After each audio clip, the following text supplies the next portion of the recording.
guys, welcome to the show. How's it going out there? This is somewhat modern day Gavin talking to you guys, introducing episode 2, the second episode of the podcast that was ever recorded way back in the summer of 2015.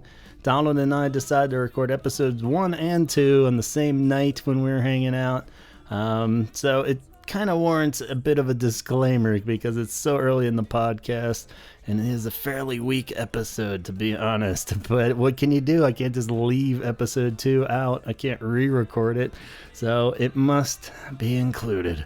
But hopefully it's worth a few laughs too, and you get a little something out of it. What we planned on doing was talking through all past and current members of The Cure as we were sort of introducing the podcast and giving our 2 cents on every member, but we don't really go into great detail or other projects or anything like that we would do like in the later band member profile episodes that we still need to complete those. But so it's kind of a vague run through, and keep in mind this was summer 2015, so not only were we recording this at the wee hours of the morning fairly intoxicated, but this was pre-Lowell's book coming out even, pre-Andy passing away, pre-learning about Matthew Hartley's actually talented on piano and keys. We just thought he was plucking those simple 17 seconds riffs out because that's all he had, but really it was under Robert's orders, we would learn later. So a lot of things like that, really knowing all of Phil Thornalley's fun facts of all his hits that he's created, so it's a bit thin on those facts as well. It was right around when Pearl desired to be called Pearl from now on, so we were kind of fumbling through some of the wording on that, so apologies there, of course. And even kind of lose a bit of steam as we're going, or I don't know, somehow we thought it was about past members because we kind of don't even really talk about Reeves or Jason Cooper. I don't even think we really talked about Simon too much. And Michael Dempsey gets brushed over a bit, so we kind of run out of gas and just it wraps up without really going into every member. So I don't know what we're thinking. But like I said, it completes the whole package here on the podcast, on the internet. So I present to you now, like it or not, episode 2. Enjoy.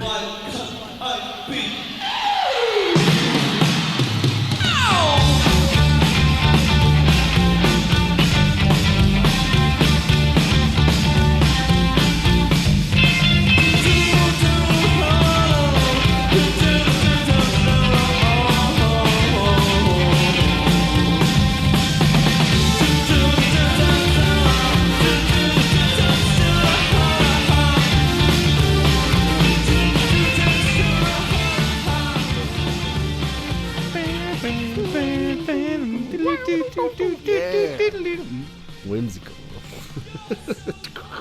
All right, here we are. All whimsy. We survived one episode. We're back for another round.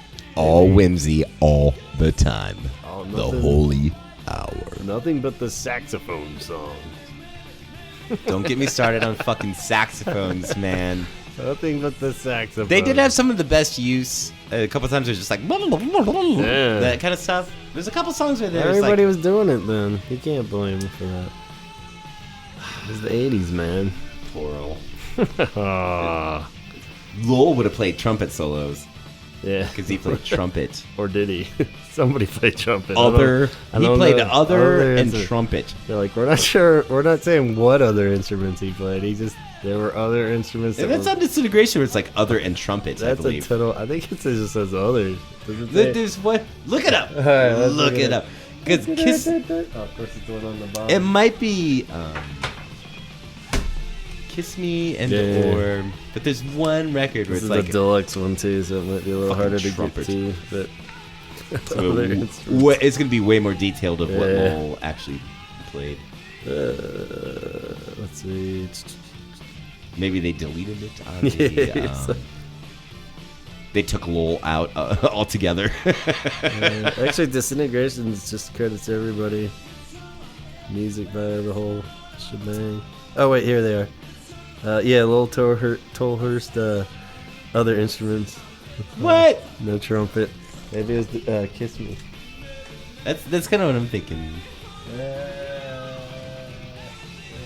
Because he held a trumpet in the videos a couple times. Yeah, that counts, right?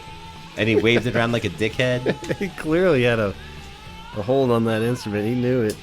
He wouldn't have just held it if he... Which brings us to today's topic. We're looking at other past and present members of The Cure. Ooh. Cure is kind of known for having a rotating lineup other than Robert Smith over the years. Granted, it has been about, 30 years? Yes. So you really can't blame them too much, but during their prime, they did have a kind of revolving door of... There's a lot of bands. I remember getting the poster like for Kiss Me and marking them off as they were like who wasn't there in the band anymore by the time, especially by the time Wild Mood Swings came around. It was like, we're down to 2. I know. And it has mostly been Robert Smith and Simon Cowell for the bulk of the history there. The bulk. And old Lowell just says keyboard on Kiss Me. Granted, this is the reissue, so maybe the original ones were a little harsher and they felt bad about it. In my heart, I'm going to believe there's one record where it says other instruments and trumpet. Like the trumpet wouldn't count as another instrument, though? I know. That's a little weird. Maybe it was just a joke. That might be bullshit. I think it was I think you're right. I think it was a joke that we made about Lowell for a long time. Yeah. I mean, as if other instruments isn't enough of a joke. That's like such a backhanded insult. Like other instruments? Yeah. It's like keyboards, drums, everything's like covered, you know? Yeah. Other. Yeah. Like, what the hell else was on Disintegration? It's all just synths other than that. Things other than instruments? Yeah, like the chimes on Plain Song. Did he hit the chimes? No. That was a keyboard setting. Yeah. What was the keyboard guy's name? Roger O'Donnell. Yeah, Roger O'Donnell. Which technically, he's back. Not sure if he's with them now. I don't know. He was. Yeah, he's with them. I guess yeah. He's come and gone a billion times, but he might be the most reoccurring and I'm not sure if it's like bad blood every time he leaves or if he's just like I need a break or what. That dude seems like in later years people just kind of tears it up. But yeah, you had mentioned you had some thoughts on Roger. I guess we'll start with him. He seems like a we'll save Lowell for the second half of this.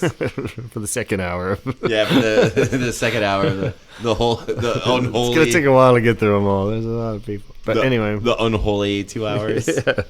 But so members other than Robert. Yes, we'll start with Roger. Yeah, the keyboard guy. Yeah, Roger O'Donnell. Roger. Raj.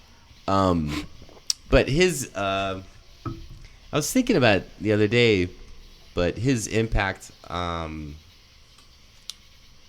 like he's always good, like really, really good in like layering like string sounds and other things and super talented. Yeah, very talented guy, really smart, dope synth collection. But he his synthing on Disintegration, like I don't think Disintegration would be the same without his impact on it. Yeah, because it's such a beautiful wash, layer after layer. I feel of just these dope keyboard and string parts and but then I was thinking like I don't know his impact of like what notes and melodies because they're all like standard. And Robert comes up with so much of that that you don't really know who's. He wrote it on a shitty organ with like a doom, doom, doom, doom, doom, and just it almost would. It's Robert Smith's melodies and stuff. But he did such a great job. Yeah, and you hear the difference between like Lowell's version of Robert's ideas on keyboards. You know, translation. Like, like Head on the Door. I feel like it's like Robert wrote it, Lowell played it.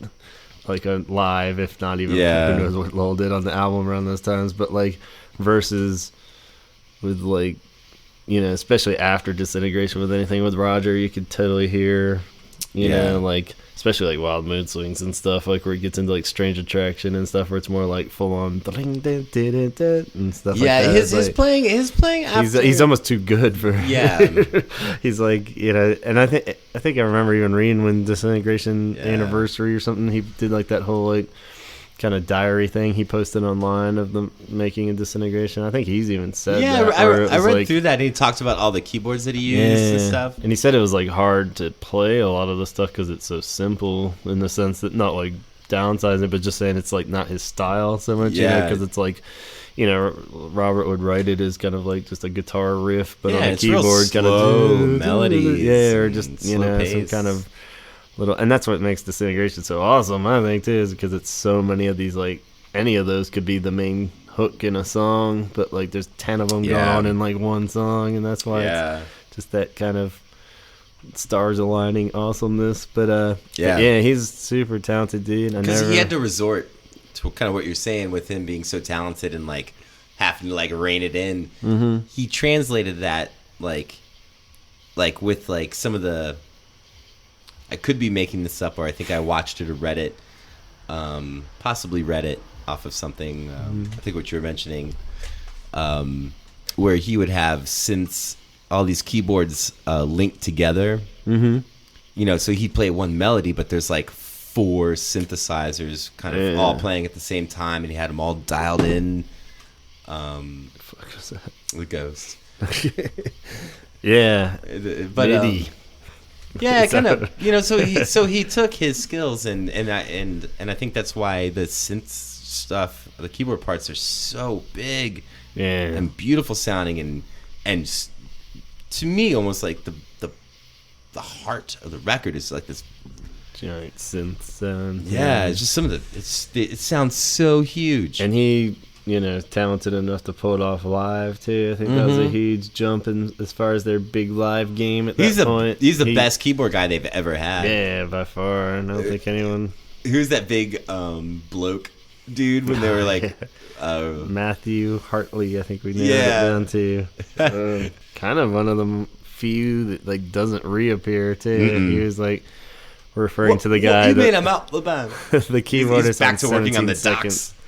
Which is weird because he popped in, like their guitar-y punk first album, and then like he was like their first full-on dabbling. Their first dabbling into the keys world realm, and you can tell even then it's like same kind of thing where Robert wrote like the hook because it's a part of the sound that we get to hear that was recorded was this dude, and I have to dig him in some regards unless he didn't play on the records. Yeah, no, I think I like to think he did. Yeah, I mean, he could have just been told what to play, but at the same time, I'm sure you can see it in his playing. Yeah, this is his 1 to 2 finger.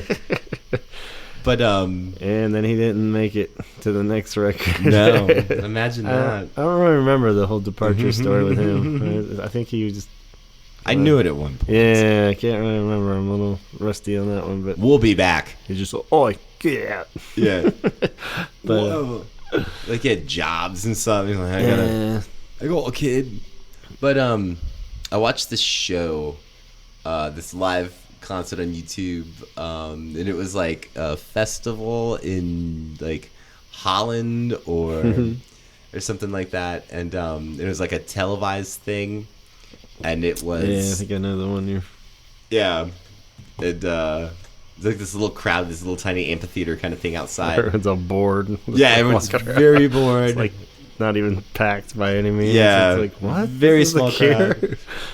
And they're all very polite and European. Yeah. Like, and it was this era... I guess it was... because they played like a forest, and so I guess like 17 seconds. Yeah. And that's what that dude played on. Yeah. And it was like the weirdest, best show. Because they're like starting to get a little dark and moody. Right. And they're in this dry. Didn't even have makeup on yet. Yeah. Little poofy hair, like just little guys, but no makeup. And this playing this like kind of dark stuff in front of this like white tight European like this like this is acceptable, I don't know. And Lowell had this drum kit, and his like the cymbal stands were like as thin as pencils, and these little shitty cymbals, and like I want to make like how they have like John Bonham reissue kits with like these dope big ass bass drums and big toms, right. but do a Lowell reissue kit from that show with like this little skinny like cymbal stand with like anyone with any balls hit it and it would just fall over. And it was like, I think one of the first forays, he had an electronic drum trigger pad, you know, for like the boo parts in like a forest and like some other things. He would use it like little kind of sounds. But he was jamming on the rototoms, sounded dope. But the keyboard player was really stood out. Matthew. Yeah, he just stood there like a fucking dock worker that was like. Like someone paid him like so tired. Yeah. So I got to work in the morning. Tired. Yeah. But I think they don't like me. Yeah, and he didn't look cool. Like it looked like a bloke. But that guy. Yeah. Yeah, no one's asking him back. I don't think he's probably, who knows what the full story is there, but that makes sense. We'll have to look up that video. We'll link it. Yeah. Check our website. Yeah, it's .com. But other members, man. Who else we got? Let's go with some of the ones that haven't reappeared first, so we can come through them. Andy, who still had more Curish hair than Lowell, and he had like black dude hair. Dude is a dope drummer. It was so weird to hear the transition from like Lowell. Yeah, because he's the first non-Lowell. Yeah, I guess aside from a drum machine, he's the first. And then this guy, Cure drummer that wasn't Lowell. And this guy that could slay, like that dude was really talented. Like he could play just whatever, which added to the whimsy. So I think, maybe like Robert's like, finally I could get whimsy. Yeah, finally. But he could get silly, and this guy could follow him rhythmically wherever they wanted to go. Or Lowell, it's like he kind of had to play to his skills and stuff. Andy, that's what I feel about Andy. Yeah, he's cool. I just compare him to other members of the band. There's not really much to go on there other than, and I guess his exit story was that one record and like a couple tours. Right. There's not really much. I guess he was like big drunk somehow, which is weird. It kind of goes. And the whole band of fucking alcoholics and drug addicts. Like he must have been really bad, because it's like, how the hell do you get kicked out of the Cure for being a drunk? You know, it's like. He was too talented, and I think it scared them. But it didn't seem like totally bad blood. I don't know if he was one of the ones that came back. I think we touched on it earlier. Some of them have reappeared, and definitely other forms, and then even more recently on these tours, like Lowell popped up again, which is so bizarre. Yeah. I don't understand. Yeah, well, maybe we should just talk about Lowell. Yeah, let's do Lowell. He's amazing. He's a founding member. Mm-hmm. Seems like, it's a pretty big run. Even when it got narrowed down to after Pornography of just Robert and the one dude that would stick by his side, the drummer, even though he's using all drum machines. Yeah. Like, what was he doing on this album? He's just like dancing in a baby pool. That's like the only fucking idiot hype man. Like, clearly there's something between them. They like had some kind of friendship. His drunk Flavor Flav. Yeah, it's like, he kept him by his side all through that, and then like the top, he got Andy Anderson, and Lowell became keyboardist at that point. It's like getting a dog, like adopting a dog when they're kind of young, and then once they get old, you get rid of them, like take them back to the shelter. It's like the cuntiest thing one could do, and it's kind of what Robert Smith did with Lowell. He like kept him around, and he was like his companion. He had a purpose, and then he just threw him away to other and maybe trumpets. Maybe trumpets. We have to confirm that. No, don't fact check that. Because he had a trumpet in that one video. He's dressed like a cat. Yeah. Like, I don't know if that's... a big kitty playing a trumpet. But you think it's a harsh deal then all the way around for Lowell? Yes. Knowing the whole story? I do. I don't know if we should try to give some kind of quick synopsis of what his deal was, but it's like... Anyone that's going to listen to this knows. Yeah. So there's a lawsuit. Yeah. Because Lowell was like... way after the fact, I get enough credit. It wasn't even like immediately. Yeah. But it was like... once he got really broke. Yeah. And that tainted my image. Like I see his point, and he probably should have substantial royalties at least. Yes, because there possibly would not have been the band without him. Yeah. And that's where I think people give Lowell the fucking shit end of the stick. Like, his drum sounds, like, there's a whole era of shitty drummers where it was fine and acceptable. It's like punk. Mm-hmm. There's some of the shittiest musicians, like if you were to get a textbook or whatever, but great feel, great passion, and just like decent playing, but it's not fucking Chicago or I don't know, Rush or whatever. Yeah. But he had such an integral part in the formation and the sound of the band. Like the thing that there wouldn't be a million. Like they sell tons of merchandise. Mm-hmm. There wouldn't be any of that without Lowell, and he's just tossed to the side like an old dog that someone doesn't want. Like, I don't want the responsibility of taking care of him because he's not doing shit. Like an old dog is laying on the couch and Don't you think that's part of the problem? It's like you gotta put him down at some point too. Like maybe that perspective if you're gonna use him as an old dog. No, you don't. You take care of things that are part of your family, and I feel like he's part of the.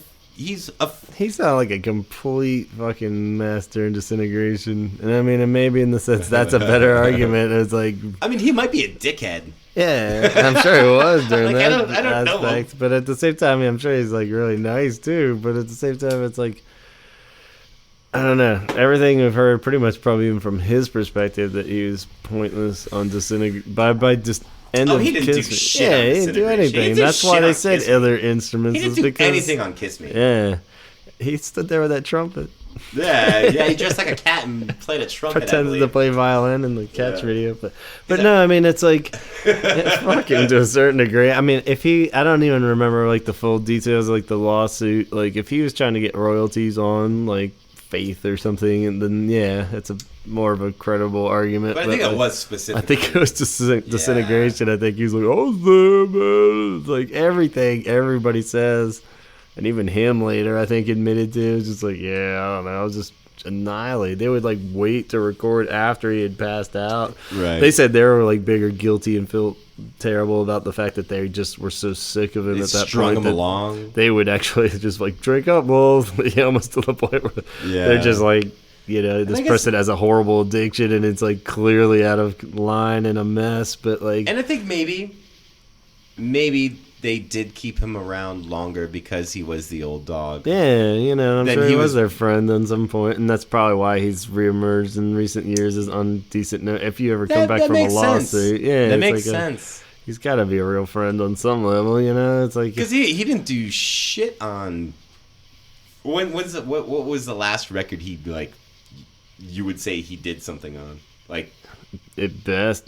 Kiss Me, but probably not. Probably, what did he probably play Head on the Door, which is kind of gone also on the record. But what did he play on Head on the Door? He wasn't playing keyboards, drums. But yeah, I think he was just doing what was told. Yeah, and like that's always what was kind lulled? of you do is lulled. Yeah, and like the top and Head on the Door, Robert's kind of got on the record. Yeah, that's like a glorified solo album, basically. All of that shit was out of Lowell's wheelhouse too. Yeah. Like, it's not music that I don't think he was, like, into or even knew how to play. Yeah. And even going back to the other ones, you listen to those reissued demos of Faith and Pornography, he did those drum beats on drum machines. Yeah, like a so, I mean, it really, you can't even... Like the built-in drum machine on, like, a fucking organ. Yeah. And, like, the most basic, like, slowed-down bossa nova. Right. And that's what Lowell's playing, He's just playing the live version of that stuff. And that's his granted, he's delivering it, but, I mean, it's, like, the producing of it and Robert writing that actual beat. But not to take away from him too. Like you were saying, it's easy to pick on him, but at the same time, he clearly is a founding member and made him. Those early years were great. Well, sad case. He's always kind of the tragic figure of the cure. He is. But. And amongst all the tragic, yes, he's the most tragic of the tragic. But yeah, those early beats are so fucking cool. No matter who came up with them and recorded them, it really wouldn't be anything without those. And reverb and rototoms. That's what Lowell brought with some of his tom work on Faith and shit, like that's his, to me, that's his shining star of the best shit he ever did with the band, was his drumming on Faith, like those dun dun dun dun gaga doo doo doo. Yeah, that's some cool stuff. He fucking nailed it, and he played so slow, and like he was on time, and it just sounded so good and basic. And so many drummers, myself included, would have ruined that with so much overplaying. And he kept it simple. Yeah. He kept it calm, and let just a note, a hit to a tom, just ring out. Yeah. And it just sounded nice, and that's Lil's masterpiece. Even the keyboard parts, I mean, I remember that being a huge inspiration to me. Is like, that guy, I could almost, it was like that kind of like, I can play keyboards for that, It's like, that doesn't seem that hard. I remember thinking, like, I could be Lowell, It's like, I can play those keyboard parts. Yeah. He's clearly not sweating too much. I'm an inspiration to all the youth. Shut up, Lowell. You're not auspicious anyone. I am. But he seems to have turned his life around. He's on the wagon. Is that what you call it? Yeah. I always confuse that. But doing good. Maybe back in the Cure. Who knows? Probably not. They've played many shows since his reappearance, but it seems like there's at least some bad blood has been fixed. And what conversations had to be had for because I doubt the masses, except maybe myself, were like, bring Lowell back. Right. Even I'm like, I don't know, see how he's doing, and maybe we'll check on him, and we can bring him back if he's doing okay. Let him hold the trumpet. Yeah, we'll give him his trumpet and his other. He can cover everything else except all the instruments that are on stage. Yeah, exactly. Things other than instruments. But I don't think the masses were like, bring Lowell back. Demanding him. Yeah. So there had to be conversations. Yeah. What fucking awkward conversations? I know I tried to fucking sue you guys for I don't know, something I might have, may not have. I don't really remember because I was so drunk. Yeah, so drunk. I mean, did he just apologize for a long time? I don't know. He must have. How did he get back in? Because he lost. He didn't even win the lawsuit. Typical Lowell. He's like the Charlie Brown of the Cure. Oh, God, I lost. Someone's always pulling the football away at the last minute. Yeah. And he falls down drunk before he gets to kick the football. I drank 15 bottles of wine this morning. I know. Yeah. Fucking get me a lager. Well, I think he added a lot. It's true. He's a significant character. He's one of the big ones. I put him in the same category as Simon and Robert. And there's definitely the two weirdest members as far as why they left in the era, like their peak. Porl, the guitarist, and exactly Boris. What I was thinking of. And Boris Williams, the drummer, just how they came in right as they were turning that corner and rode it through the high points and then just kind of bowed out and never seemed back? Came back as a woman, even. Nah, he wasn't a woman yet. Okay. We're not even 100% sure that he's a woman now, but it seems like that's the case. He's a hero. He's a hero. But no, he's awesome. He slays. He's such a good guitar player. And and it was weird seeing those two guys leave. Yeah, that was definitely a big turning point. Yeah. I think, and that's why that huge gap between Wish and Wild Mood Swings was so long, end of an era for sure, because it was that's when the whole little lawsuit kicked in. So that was at least a year, and then those guys left, which is you can't just totally back out after those guys, That was an end of an era for me as well with them. Yeah, a lot of people. My first concert was the Wish tour, which we both attended together, and I got to see. Looking back, I'm just fuck. I got to see this band with some of my favorite players. Boris is arguably their prime. Fucking his drumming on Disintegration is baffling. Yeah. It's so good. And poor old Slade, and they're dope live. Yeah. But seeing them leave was just like, fuck, but I just got to see them. Yeah. I know. And it was never the same after that for me. Like, I've never been into any of the records after Wish. Yeah. And I question Wish sometimes. Actually, a lot of the times. Don't revisit it much. Yeah, you should. It's great. But a lot of people don't. Yeah. Maybe you fell for the hype. No. But yeah, going back to Pearl, recent years since even his return to the Cure on 413 Dream, he, I guess, and threw out some announcement he's Pearl now. And I saw some pictures at a benefit where he was very ladylike. Such a dope name. It Pearl. makes sense. Yeah. Pearl. But I mean, he looks great. He had like a long hair going, like kind of wig because his hair went, you know. His hair went. What a polite way to put it. It went gracefully into the night. Yeah. And then he had like fake tattoos all over his head and stuff when he came back. That was cool. He had like stars and eyes and shit drawn on his head. He went hard goth, like electro. He was cool. The last time I saw future goth. Yeah. Kind of thing, like future Gothorama. Yeah, like when they show like movies based in the future, and there's always the club scene. Yeah. Somehow, like even like the Matrix, like silver pants and like a giant star drawn on his head. Yeah. Everyone's like raving to like some like bizarro future rave music, wearing like leather and like, and it's not a bear bar or a leather bar, like a gay leather bar or anything. It's like a future rave. Everyone's dancing in leather and goggles. Yeah. He wore goggles, I think, of short time. No. Right? Goggles. No. What? When? Was that the David Bowie guitar guy that filled in? Did he wear like goggles on his head? No. Like kind of a steampunk thing? Okay. Maybe something in like the wrong number video for like a second, but yeah, not like maybe seriously. Making him dumber. That's like dumber than he is. I apologize, Pearl. Yeah. He's an amazing guitarist. For a long time, cited him as my favorite. You know, yeah. But it's like he just had like a cool style. Everything he was on was clearly a great record. So I was like, his shit on Never Enough. Yeah, just like that's like dope. Like.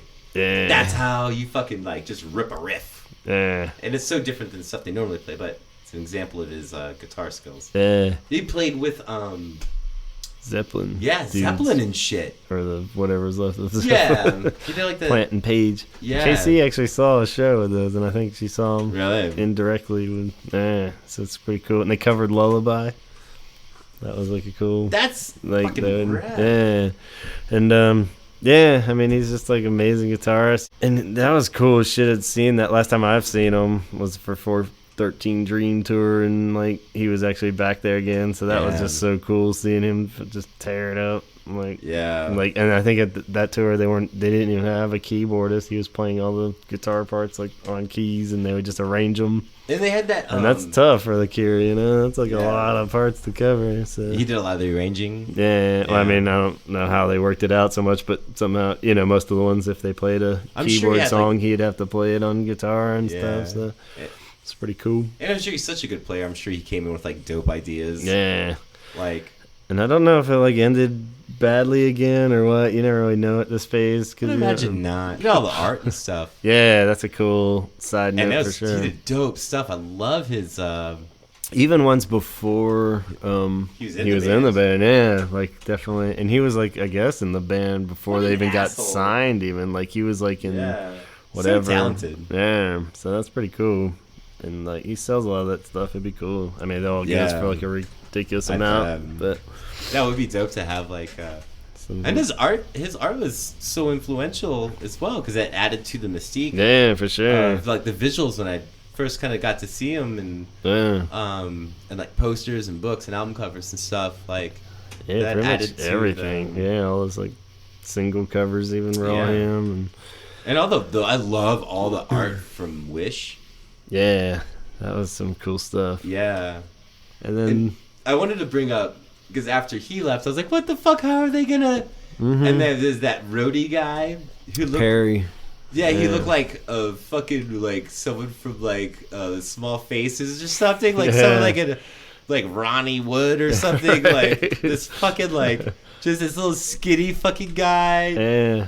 I kind of miss him the most. I have a soft spot for him. Yeah, I think he's like awesome and like he threw down, like he held his shit on the guitar. I always felt like like he stepped up and learned a lot of crap that it was probably like, whoa, crap! I have to learn how to do like a solo for Edge of the Deep Green Sea. Yeah, it's like how the hell do you pull that off? And because wasn't there's also a time like with the Wish lineup, it was like Boris Simon, with Boral, him.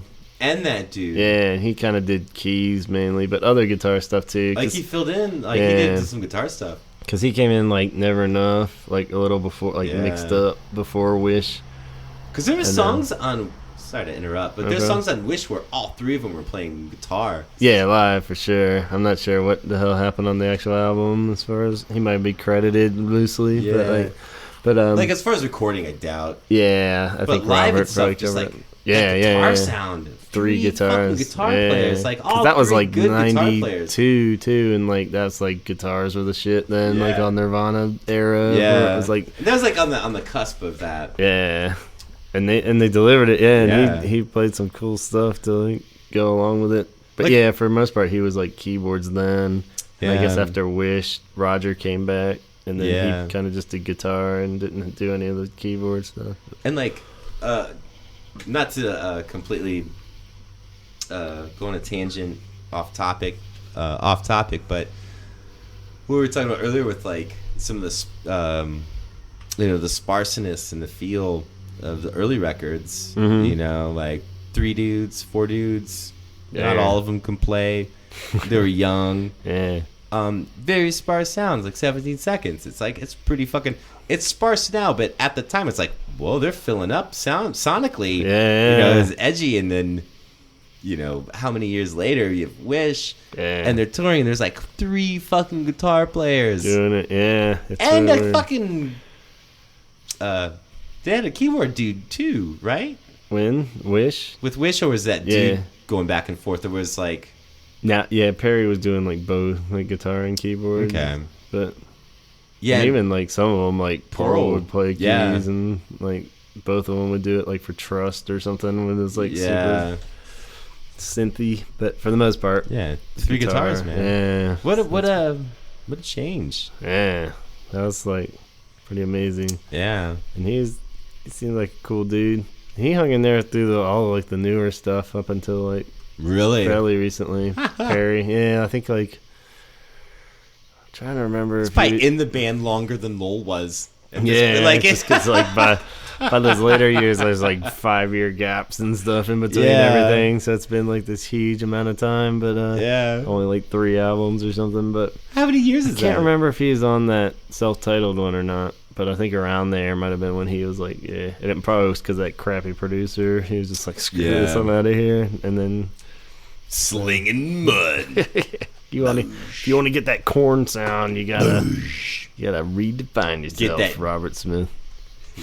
let me tell you what the kids are into these days. Like that bass. That'd be dope if the record had like that. Cause that at the time it made me think of if that guy recorded Korn, if the bass guitar sound for The Cure would now be that clanky Korn like that slapped fucking like 8-string bass sound. I don't even know what Korn sounds. They're just awful. It's like I remember hearing that from the start. What is this asshole's name even? I don't know. You know what I'm talking about if you're listening to this. Brendan O'Brien? I don't know. The producer, the Korn guy that did the self-titled Cure album, that was like a big stretch for them to have somebody step out. I think it says it in here, but I can't read the thing. Anyway, who cares? You know what I'm talking about if you're listening to this. Yes. But what an asshole. And I think even more kudos to Perry if he left because of that too. Fuck this. But back to Boris maybe. Just kind of a solid dude. I feel like he came in at a good time. He always seemed to be pretty tight with Robert, and clearly like the first time they've had like an amazing drummer that they can do all these ideas that they couldn't do before, and seemed to even bow out for the right reasons. He was just like, all right, this band's gone. He seemed a little old. I don't know, he seemed a little older than maybe he reminds me of like Charlie Watts from the Stones. You know, he's like a very stoic blonde guy. Didn't necessarily fit in with like the rest of the band, but held a steady. Yeah. And he's better than Charlie Watts, in my opinion. Hell yeah. Going out on a limb. Who the fuck are the Rolling Stones? Yeah. If you have complaints regarding my Charlie Watts comment or anything else I've said, you can email holyhour@gmail.com. Welcome to the Holy Hour. I'll replace that with a insert actual drop. email address. Some poor asshole that has holyhour.com for our Stop emailing gmail.com. me. I don't care about your opinions of Charlie Watts or Boris. Yeah. And I'm not racist. Where did you that would be the email that person would get? Yeah. But yeah, and then he resurfaced a few times just in like kind of jam with the band things on like that greatest hits acoustic thing. Some do like a little backup percussion thing that was like so dope and tight and tasteful. It just seemed like he was He had like a little hand drum and like a alumni China cymbal. Yeah, it was like cool. He was playing like on like I saw like what I'm thinking of is like they're playing like Love Cats or something. There was that new drummer was like playing, and that dude's tight. And he was just playing like had this little like half kit with like a China cymbal and like some other drum. And he's just like throwing in these tasteful like things. It was like the acoustic version of the greatest hits that they did as a DVD and CD. So. Like his playing was dope on that. Yeah, I love that guy. I'd like to know the full story of what was up. Or felt like I heard at some point he had some kind of like medical condition too, or something like went bad, and he just needed to bow out because he was. He looks like he needed a stretch. He's a very like taunt like. He needed a vacation. Yeah, he's a very stiff looking dude. But yeah, he was cool and really influenced my playing. Yeah, he really changed the way I like fucked around with toms. Yeah, I'd say he's a favorite drummer of mine. Yeah, I mean, I as well. Like I said, it's always hard to tell. Like a lot of those beats are already kind of programmed robot style in those demos when I hear them now. So it's like, but I mean, he definitely delivered them. Yeah, and more than you could have ever hoped for. But it's like some of those beats are so cool and just everything. Yeah. Untitled. That's probably like. Do you have a favorite beat of any Cure song? Jesus. Off of Disintegration, since we're talking about it, there's a couple. Close Down. Mm-hmm. There's another one that's like just so tom heavy. Mm-hmm. I can't think of it, but that's dope. On Disintegration, or yeah, I can't think of it. I think it's just Close Down. I'm thinking of.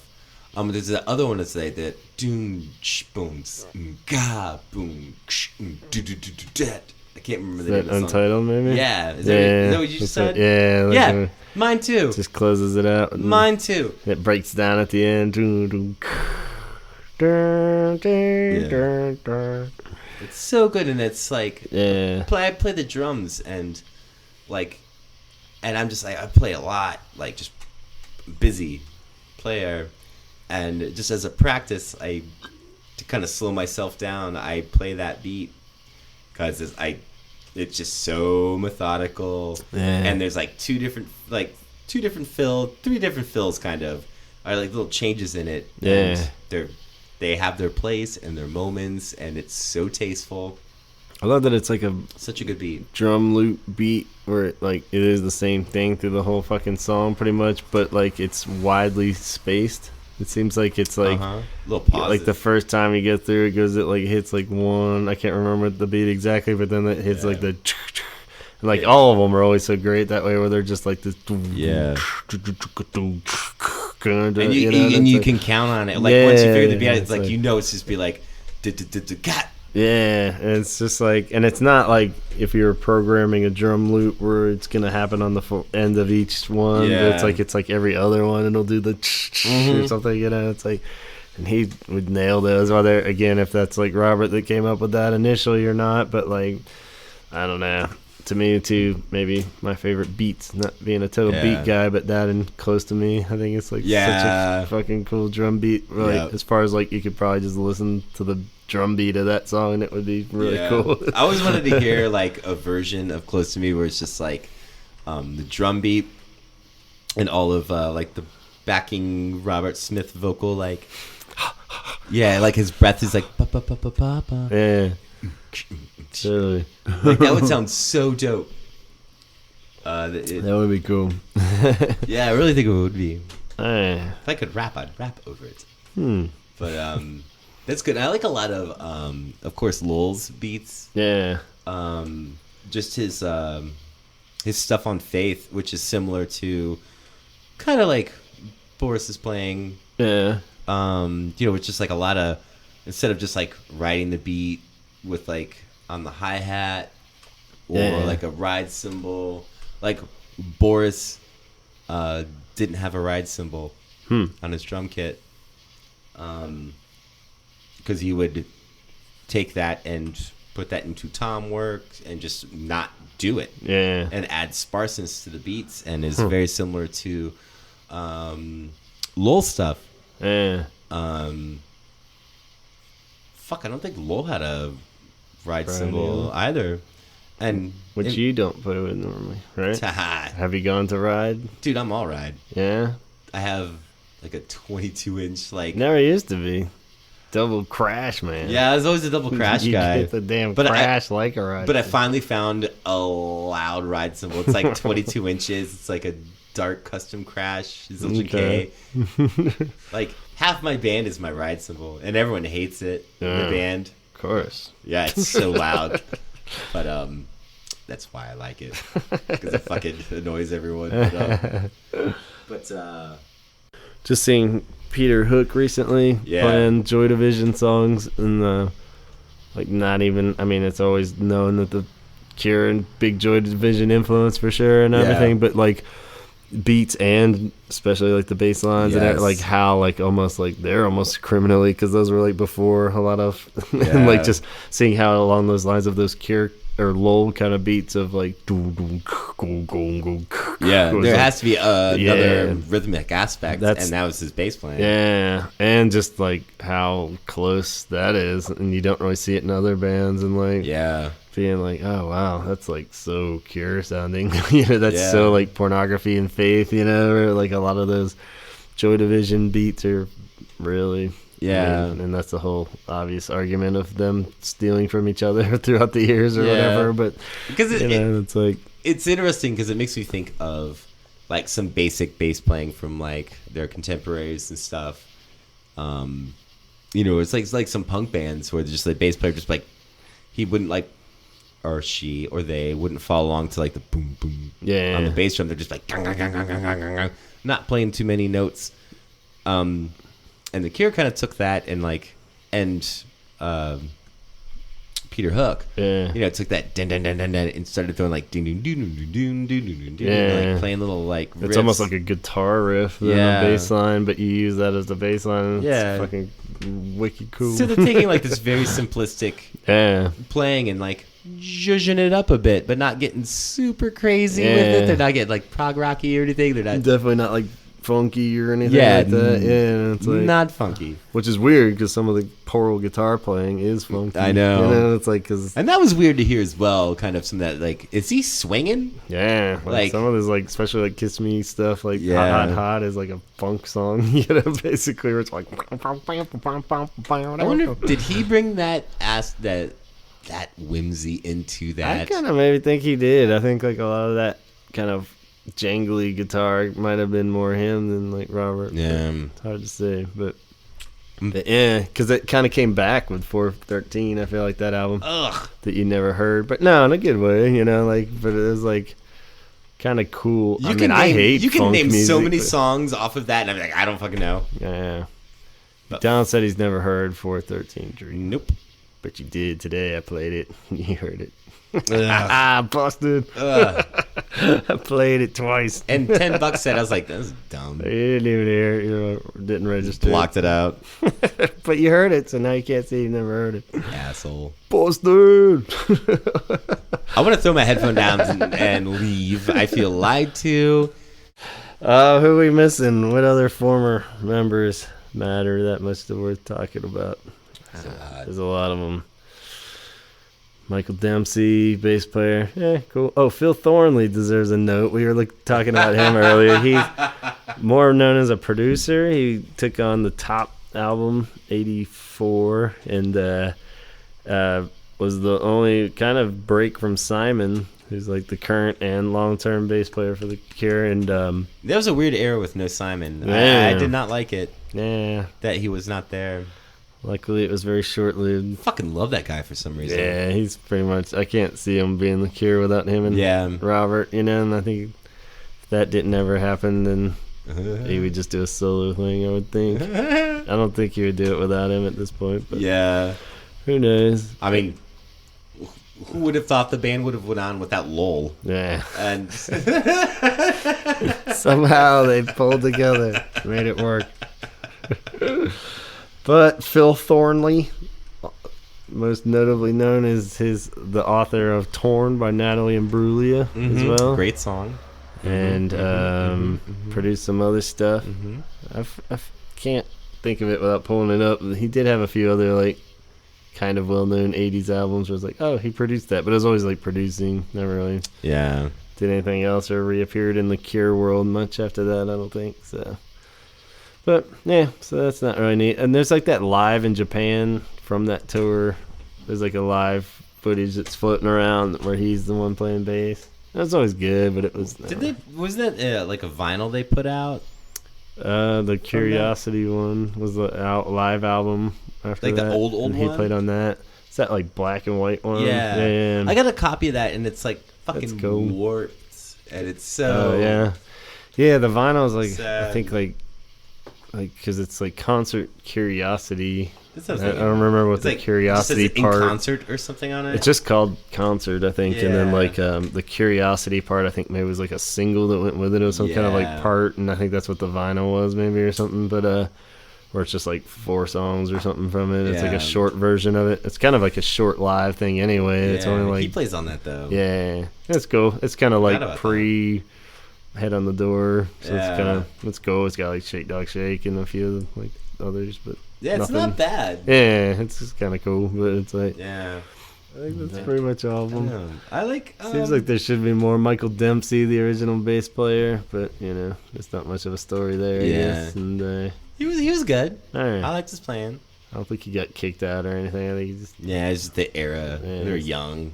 Like, it's like, I'm going to go work at my daddy's shop. My daddy's chip shop. This band's going nowhere. Malice. In steps Simon. Yeah, I think my takeaway it's just really like Lowell just being like such a big influence, and like all the players had like a pretty big influence on me. I think, you know, like I learned something from all their playing, like all the people I even trashed. I feel like I trashed. I don't think I did. I hope I didn't. But just discuss. Maybe Matthew. Guys know what guy looks in the mirror every day. He knows what's up. He knows the score. They're all on to me. He's like, someone's talking about me. Finally. I've been waiting years for this. Oh, Dad. Some cunts are talking about it. I'm on a podcast. Well, I hope we covered everybody. I think that all the notables were covered. There's probably some great players missing. Good humans. So I guess we'll wrap up with that. The past. Who knows what the future holds for the Cure? I won't listen to any of it. I'll listen to all of it. On that note, we'll see you the next time on the Holy Hour. Holy Hour. Woo. All right, so there you go. See what I mean? Thanks for making it through. Just to put an official new ending on this, be sure to subscribe on iTunes, follow us on Instagram, check out the Facebook page, drop me an email at gavinconnor@gmail.com, but not about this episode. Enough time has passed where I can't be held accountable for anything I said or Donald said at this point. So we'll hopefully catch you soon. Probably won't mess with the disclaimers on any others, maybe a few. We'll hopefully have all these up soon. We're down to like the last 5, I think. So we'll catch you soon. Be sure to check out the Patreon, check out 17 Second Shirts, and talk hard.